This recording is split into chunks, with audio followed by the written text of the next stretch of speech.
윤석열 대통령 석방 이후 정치권이 긴박하게 돌아가고 있습니다. 국민의힘 김상욱 의원과 함께 짚어보겠습니다. 어서 오세요. 네, 반갑습니다. 네, 어서 오세요. 오전에 의원총회 있었죠? 다녀오셨죠? 네, 의원총회 있었습니다. 오늘 분위기는 어땠습니까? 일단 의원총회 분위기 말씀드리기 전에 국민들께서 많이 불안해하시고 또 혼란스러워하실 것 같습니다. 너무 불안해하지 마시고 또 좀 안정을 좀 얻으셨으면 좀 그런 바람을 먼저 좀 말씀드리고 싶어요. 주말 지나고 나서 안정을 얻습니까? 저도 사실은 좀 당혹스럽기도 하고 혼란스럽기도 한데 너무 사회가 좀 점점 갈등의 광기로 들어가는 것이 아닌가 하는 우려가 들어서 이럴 때일수록 우리가 좀 차분하게 좀 중심을 잘 잡고 중요한 것은 저는 그렇게 생각합니다. 이제 강물이 흘러 바다로 갈 수밖에 없잖아요. 조금 돌아가고 바로 가고 차인 거니까 좀 너무 불안해하지 마시고 대한민국의 법치와 또 대한민국의 제도를 믿으시고 우리가 조금 차분하게 시간을 보냈으면 하는 좀 그런 개인적인 바람을 먼저 좀 말씀 올리고 네. 아니, 이 말씀을 하시는 거 보니까 네. 주변에서 만나시는 분들이 그런 얘기를 좀 많이 하시나요? 사실은 불안하다 이런 말 많이 그렇고요. 하세요? 네. 당장 저부터도 그렇더라고요. 저부터도 불안하고 혼란스럽고 뭔가 좀 더 극단적인 뭔가를 해야 하나라는 생각을 자꾸 하게 되더라고요. 근데 한 번 더 돌이켜 생각해 보니 이 불안한 마음 때문에 뭔가 극단적인 생각과 행동을 많이 한다는 것이 더 큰 혼란을 가져올 수도 있겠구나. 지금은 어떻게 보면 헌법재판소에서 대통령 탄핵 심판을 공명정대하게 또 정의에 부합하게 하루라도 신속히 잘 결정 내도록 우리가 믿어드리고 또 지켜드리는 것이 지금 가장 중요한 것이 아닌가. 또 국민들께서 정말 많이 힘드십니다. 또 경제도 많이 망가졌습니다. 우리가 각자 자기의 자리에서 해야 할 역할을 소홀히 해서는 안 된다고 생각하고요. 저희 국회의원들도 마찬가지입니다.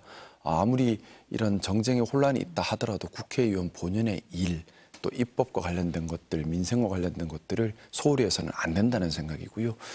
저는 국가의 혼란이 이제 수습되는 국면으로 가기를 간절히 바라고 있습니다. 다들 너무 예민해져서 너무 사소한 것으로도 극단으로 가는 좀 12월 3일과 지금을 비교해 보면 어느 순간부터인가 우리 사회가 폭력적인 언어와 폭력적인 행동에 대해서 좀 무감각해지고 있는 것 같습니다. 우리 사회가 원래 그렇지 않았습니다. 대한민국은 품위 있는 사회였습니다.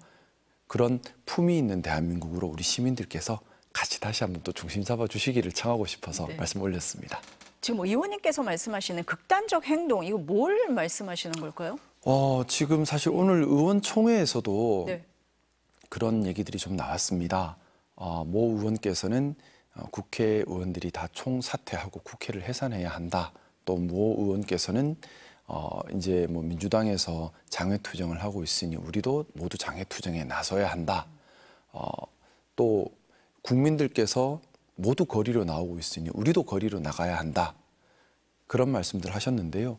저는 이 광장의 정치가 자칫 민주주의를 훼손할 수 있는 우려도 있다고 생각을 합니다. 지금 특히 국회의원들은 광장에서 우리를 지지하는 사람들을 선동하거나 이렇게 하는 것이 본연의 역할이 아니고요. 국회 안에서 토의하고 토론하면서 국가의 제도가 안정적으로 기능할 수 있도록 역할하는 것이 더 중요합니다. 그런데 지금 국민들께서 아무래도 불안하시고 아무래도 예민하시고 또 상당 부분 큰 사회 갈등을 겪고 있습니다. 그리고 이 사회 갈등을 불행히도 우리 정치인들이 자신의 정치적 이익 때문에 더 자극해서 만들어낸 것도 많습니다.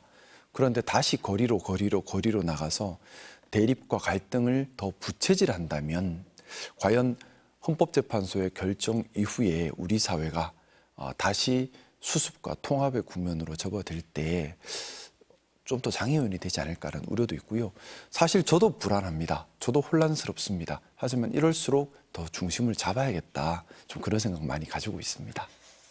그런데 좀 의아한 부분이 뭐냐면은 네. 국민의힘 의원들 중에 이미 극우 집회 나가시는 분들도 꽤 있으시고 발언도 지금 세게 하고 계시잖아요.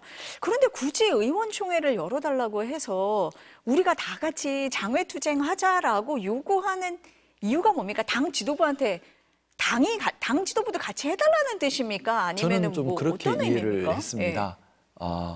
이제 지금 일부 의원님들께서 이제 탄핵 반대 집회 또 계엄 찬성 집회에 나가고 계십니다.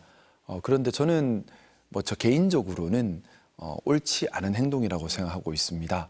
계엄이라고 하는 것 자체가 반헌법적이고 불법적인 또 반민주적인 또 반보수적인 보수의 가치를 훼손한 행위지 않습니까? 그것을 옹호하는 곳에 보수 정당의 국회의원들이 나가서 힘을 보태고 경우에 따라 국민들을 선동하는 행위는 민주주의의 위기를 가져오는 행위일 수 있습니다. 도리어 국민들을 진정을 시키고 통합을 시키고 오해를 불식시키고 갈등을 봉합하는 것이 책임 있는 정치의 자세라고 생각합니다. 그런데 우리 당에서 현재까지는 거기에 대해서 어떠한 가부에 대한 의견을 따로 공식적으로 하고 있지는 않은 것으로 알고 있습니다. 그런데 이제 탄핵 반대 집회에 적극적으로 나섰던 분들 입장에서는 당에서 공식적으로 당이 주체가 돼서 집회에 나가서 국민들을 어떻게 보면 거기에 참여한 강성 지지층을 좀 더 어떻게 보면 자극을 하기를 그래서 더 큰 여론이 일어나기를 좀 원하는 그런 목소리도 있었던 것 같습니다. 하지만 일단 저희 의원총회에서 관련해서 당에서 공식적으로 그런 행동은 일단 하지 않는 것으로 결정을 한 것이고요. 저는 당에서 공식적으로 그런 행동에 같이 하지 않겠다 한 것은 잘한 결정이라고 생각합니다. 당이 공식적으로 강성 지지층의 탄핵 반대 집회에 힘을 싣기 시작하면 정말 극단의 대립을 더 정치가 부채질하는 결과가 됩니다. 지금은 정치가 품위와 품격을 되찾아야 할 때라고 생각합니다. 그러면은 당 지도부에서는 혹시 있을지 모르는 조기 대선을 염두에 안 둘 수가 없잖아요. 지도부 네. 입장에서 중도층을 좀 생각을 하고 있다. 국민의힘 안에서도 좀 고심이 깊다. 네. 이렇게 좀 볼 수 있습니까? 뭐 제가 속마음까지 알 수는 없겠지만 아마도 정치를 하시는 분이라면 그런 부분까지 생각을 하지 않을 수는 없지 않겠나는 생각이고요. 저는 뭐 개인적인 생각입니다만 탄핵은 반드시 이루어져야 합니다. 탄핵이 이루어지지 않는다면 대한민국의 훼손된 민주주의는 그대로 훼손된 채 더 큰 붕괴를 맞닥뜨릴 수밖에 없습니다. 그렇기 때문에 조기 대선도 반드시 우리 국민들께 다시 한번 대통령을 선택할 수 있는 새로운 대통령을 선택할 수 있는 기회가 주어져야 한다고 생각하고요. 우리 당에서도 관련된 준비를 해야만 한다. 저는 그렇게 생각합니다. 그렇게 본다면은 국민의힘 차원에서는 윤석열 대통령하고의 관계를 네. 언젠가는 끊어야 되는 거 아니냐라고 보시는 분들도 있습니다. 그런데 지금 뭐 권영세 비대위원장이나 권성동 원내대표가 관저로 찾아가고 또 대통령 참모들하고 식사하시고 통화하시고 뭐 그러시잖아요. 예. 그래서 관저 정치를 넘어서 앞서 출연하신 평론가는 관저 통치다까지 얘기를 하셨어요. 이 점은 네. 어떻게 보세요? 잘못된 거죠. 잘못됐죠. 분명히 국회에서 탄핵 의결을 했고요. 그래서 직무가 정지된 상태이십니다. 그것도 단순히 통치가 제대로 되지 않았다는 것이 문제가 아니라 경우에 따라 내란의 점으로 평가받을 수 있는 불법 비상계엄을 했고 정치적 반대 세력을 군사력을 동원해서 척결하려고 했던 시도였습니다. 그렇기 때문에 지금 그럼에도 불구하고 실질적인 힘을 이용해서 관저에서 뭐 통치다 이런 말이 나올 정도의 행동을 한다는 것은 우리 헌법에 규정되어 있는 탄핵 제도의 취지에 부합하지도 않을 뿐더러 관련된 지금 많이 훼손이 됐지 않습니까? 사회 갈등도 점점 심해지고 있고요. 이런 모습을 대하는 책임 있는 자세도 아니라는 생각입니다. 윤석열 대통령께서 어쨌든 현재까지 우리나라의 대통령입니다. 제가 바라고 싶은 것은 첫째도 둘째도 국가를 먼저 생각해 주시기를 또 책임감 있는 어른스러운 모습이시기를 간곡히 바라는 마음입니다. 사회 갈등을 자꾸 더 부채질하거나 사회 갈등을 더 부채질해서 그것을 통해서 어떤 이익을 얻으려는 시도를 한다는 것은 대한민국의 품위를 떨어뜨리는 일이다. 또 무책임한 일이다. 그렇게 생각합니다. 국민의힘에서요. 오동훈 공수처장 네. 고발했잖아요. 네네. 불법 수사를 했다. 네. 권용세 비대위원장은 범죄 집단이다라고까지 이제 공수처를 얘기를 했는데 동의하십니까? 표현은 좀 과하신 것 같긴 합니다만 기본적으로 의문은 있습니다. 왜 공수처가 대통령 내란죄 수사를 강제로 가져왔는가? 공수처는 기본적으로 내란죄 수사 권한이 없습니다. 직권남용죄에 대한 수사 권한만 있는데요. 직권남용과 내란은 보호법익을 달리하는 별개의 범죄입니다. 그렇다면 수사 권한이 있는 경찰에서 수사를 하고 검찰로 송치를 했어야 할 일이라고 생각합니다. 그렇으면 지금처럼 공수처의 수사 권한 때문에 생기는 여러 가지 사회 갈등과 논란은 일어날 이유가 처음부터 없었겠죠. 물론 내란의 점과 관련해서 경찰과 검찰은 수사 주체와 수사 객체가 겹치는 혼란의 문제가 분명히 있습니다. 그렇기 때문에 가장 좋은 해결책은 특검이었겠지요. 특검으로서 경찰, 검찰, 공수처를 떠나서 객관적인 내란의 점 조사를 하는 것이 가장 적절한 해결책이었겠으나 특검에 이르지 못했다면 그 다음 원칙인 경찰에서 조사를 하고 검찰로 송치를 했다면 사실 이번 사안은 너무나 명백한 사안이지 않습니까? 그리고 그동안 경찰에서 조사해서 검찰로 송치했던 김용현 장관 등이 아무 문제 없이 구속 상태가 유지가 되고 있습니다. 그랬으면 대통령에 대한 수사나 이런 부분도 구속 취소의 전까지는 이르지 않았을 것이라는 생각인데요. 저는 의문스러운 점은 분명히 있습니다. 공수처가 왜 굳이 수사 권한도 없는 사건을 강제로 가져갔는가. 그래서 이렇게 불필요한 사회적 혼란과 갈등과 국민의 불안을 증폭시켰는가. 여기에 대해서 오동훈 공수처장은 분명한 입장을 밝히고 또 국민들께 사과를 할 필요는 있다. 저는 그렇게 생각가지고 있습니다. 공수처의 수사권 논란이 인 부분에 대해서는 맞습니다. 조금 문제가 있다라고 짚고 계신 거네요. 이 중요한 네. 문제에 대해서 정확한 판단이나 검토 없이 경찰에서 하고 있는 사건들을 다 가져와 버렸거든요. 거기에 대해서는 공수처의 책임자로서 분명한 입장 표명이 있어야 한다고 생각합니다. 그런데 그 뭐 체포영장이나 구속영장이 발부되고 체포적부심이 기각되는 과정에서 그 논란은 그래도 어느 정도 일단락된 거 아니냐라는 얘기가 있었는데 저는 그렇게 네. 보지는 않았습니다. 사실 저는 계속해서 공수처가 우리 형사법은 지금 헌법재판과 형사재판은 완전히 별개의 것입니다. 헌법재판은 여러 가지 뭐 정무적인 판단도 하게 되겠지만 형사법은 철저하게 죄형법정주의가 지배하는 곳입니다. 엄격 해석이 지배하는 영역이고요. 그래서 확대 해석이나 이런 것들을 할 수가 없습니다. 절차의 정당성도 매우 중요하고요. 그렇기 때문에 이렇게 큰 사건일수록 더 원칙에 흔들려서는 안 됩니다.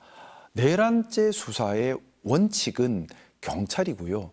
경찰이 하는 것이 믿음지 않다면 특검으로 가야 될 일인 겁니다. 근데 특검으로 못 갔으면 경찰에서 했어야 될 일입니다. 근데 그것을 공수처에서 수사 권한이 불분명함에도 불구하고 가져온 것은 분명한 문제고 언제든지 사회 갈등의 소지 또는 판사님으로 하여금 과연 이것이 정당한가라는 의문을 할 수밖에 없는 소지를 남겨놓는 것입니다. 사실 그래서 저는 이런 문제 때문에 저희 당에서 특검법을 발의할 때 특검법을 발의하도록 뭐 좀 제가 많은 비난에 직면하면서도 강하게 버텼던 것이 여야 합의로 다른 거는 다 떼고 12월 3일 대통령의 내란의 점 하나만이라도 특검으로 여야 합의로 처리를 해서 기소되기 전에 특검이 기능하기를 바랬었습니다. 하지만 국민들께서 다 아시고 계신 것처럼 마지막에 여와 야간에 줄다리기를 하다가 합의에 이르지 못했어요. 많이 아쉬운 점이 있습니다. 그때 여야의 이익을 따질 것이 아니라 민주주의 회복과 헌정질서 회복이라는 측면에서 12월 3일 대통령의 내란의 점에 한해서만이라도 특검을 합의로 통과시켜서 특검에서 기소를 했다면 이런 고란의 점은 발생하지 않았을 것이라는 생각이고 그것이 되지 않는다면 경찰에서 수사를 했었어야 되는 부분이라고 생각하고요. 공수처에서 굳이 무리하게 저는 이번에 판사님께서 정말 깊은 고민을 하셨다고 생각합니다. 뭐냐 하면 그냥 넘어가도 되겠죠. 하지만 넘어갔다가 나중에라도 이것이 과연 죄형법정주의에 맞는 일인가라는 논란이 다시 일었을 때에 혼란이 또 생길 수도 있습니다. 그렇기 그러면 때문에 검찰이 즉시 항고했어야 되는 겁니까? 즉시 항고에 대해서는 예. 저는 검찰은 항고는 반드시 했어야 한다고 생각하는데 항고의 형태는 즉시 항고와 보통 항고 두 가지가 있지 않습니까? 사실 즉시 항고라고 하는 것은 우리 형사소송법에 규정은 되어 있지만은 다들 알고 계신 것처럼 72년도 유신헌법 때 국회 유신업 때 이제 그때 국회를 통하지 않고 생긴 국가 형벌권을 강화하기 위한 어떻게 보면 반민주적인 규정입니다. 그렇기 때문에 관련된 구속 정지나 이런 데서 다 위헌 판단이 나왔던 것이고요. 근데 참 이 규정이 어떻게 윤석열 대통령한테 이렇게 쓰여졌는지는 참 이게 역사의 아이러니라고 생각이 드는데요. 어떻게 보면 민주인사를 탄압하기 위해서 만들었던 규정이 즉시항고 규정인데 이것을 대통령 수사의 아이러니죠. 근데 저는 검찰에서 일단 즉시항고를 하지는 않았잖아요. 보통 항고라도 빨리 해야 한다고 생각합니다. 보통 항고라도 빨리 해서 과연 어떻게 할 것인가, 법원의 판단을 어떻게 상급법원에서 어떻게 정리를 할 것인가에 대해서 기준을 빨리 세워줘야지 1심 법원에서 부담 없이 재판을 할 수 있다는 생각이고, 검찰에서 지금 즉시항고는 하지 않았는데 보통 항고도 하지 않고 있습니다. 아예 손을 놔버린 거잖아요. 이건 잘못됐다고 생각합니다. 뭐 검찰에서는 즉시항고를 할 수 있는 사안에 대해서는 뭐 보통항고를 할 수 없다라고 또 뭐 얘기를 한다는데 제가 법적인 건 잘 몰라서 이유는 잘 모르겠습니다. 네. 이 탄핵 선고요. 네. 뭐 이번 주 금요일에 날 거다 뭐 이런 얘기가 많았는데 뭐 오늘 나오는 보도를 보니까 넘어갈 것 같다. 이런 보도들이 나오고 있어요. 이번 주를 넘길 것 같다. 네, 아무래도 그 점 때문에 국민들께서 불안함을 느끼시는 것이 점점 커지는 것 같습니다. 저도 사실 자꾸 길어지다 보니까 국가의 혼란이 점점 쌓이고 있어서 우려가 많고요. 좀 사실 이렇게 오래 심리할 부분은 아니라고 생각하는데요. 다음 주 초라도 빨리 선고를 해 주셨으면 하는 생각이고요. 선고도 가능하다면 우리 헌법재판관님들께서 사회의 혼란을 막아간다는 측면에서 만장일치로 선고를 해주셔야지 국민들의 갈등과 분열이 좀 더 수습하는 데 도움이 되지 않을까 생각입니다. 헌법재판관님들 많이 고생하고 계신 거 국민들께서 다들 알고 계시고요. 하지만 지금은 정말 그 어느 때보다도 다른 것을 다 놓고 양심과 법과 또 오로지 이 나라의 미래만을 생각하시면서 신속하고 정확한 헌법재판소의 결정이 있어야 한다고 생각합니다. 고심이 많으셔서 그러실 거다. 고심 네. 사실관계는 너무나 명확하지 네. 않습니까? 네. 너무나 명확한 일인데 네. 그래서 더 절차적 흠결을 남기지 않으려고 하는 게 아닐까라는 생각을 가지고는 있고요. 뭐 속마음을 알 수는 없겠지만은 이 정말 작은 일이 아닙니다. 그리고 역사에 기록되는 일입니다. 후세들에게 부끄럽지 않아야 하고 헌정사의 누가 되지 않아야 합니다. 그러고 또한 뿐만 아니라 사회 갈등이 너무 심해졌는데 사회 갈등을 수습할 수 있는 결정이어야 합니다. 그렇기 때문에 정당한 결정으로 만장일치로 신속히 해주셨으면 하고 바라고요. 다음 주 이 자리에서 뵐 때는 이제 결정이 정당하게 잘 나왔다라는 말씀을 함께 나눌 수 있으면 좋겠습니다. 네. 아까 특검법 말씀하셔서 마지막으로 명태균 특검법 네네. 한번 여쭤볼게요. 오늘 국무회의 안건이 상정이 안 됐더라고요. 그런데 거부권 행사 시한이 15일이거든요. 네. 어떻게 전망하십니까? 결국에는 거부권을 행사를 할 수밖에 없을 것 같고요. 다시 내려올 텐데 또 한 번 제게는 실현의 시간이 오는 것 같습니다만 저는 네. 명태균 특검법이 필요하다고 생각합니다. 당에서는 안 된다, 반대해야 된다 이렇게 하는데 꼭 필요하다고 생각하시는 이유가 뭘까요? 개인적으로는 정말 부담스러운 법이지요. 당론과 반대하는 네. 거기 때문에. 하지만 정의롭지 못함이 정치적인 이유로 가려져서는 안 됩니다. 정의는 정치를 떠나서 이루어져야 하고요. 우리 녹취록에서 본 것처럼 김건희 여사와 윤석열 대통령이 공천에 개입했음이 그것도 적극 개입했음이 만천하에 드러났습니다. 그 녹취록을 검찰에서는 일찍 확보를 했을 겁니다. 그럼에도 불구하고 김건희 여사나 윤석열 대통령에 대한 조사가 일체 이루어지지 않았습니다. 뿐만 아니라 평검사들 8명이 연설을 했음에도 불구하고 검찰 지휘부에서 해당 수사를 제대로 끌어가지를 못했습니다. 결국에는 검찰이 권력의 눈치를 보고 또는 여러 가지 정무적 이유 때문에 정의로움을 추구하는 것에서 물러선 일이라고 생각이 들었고요.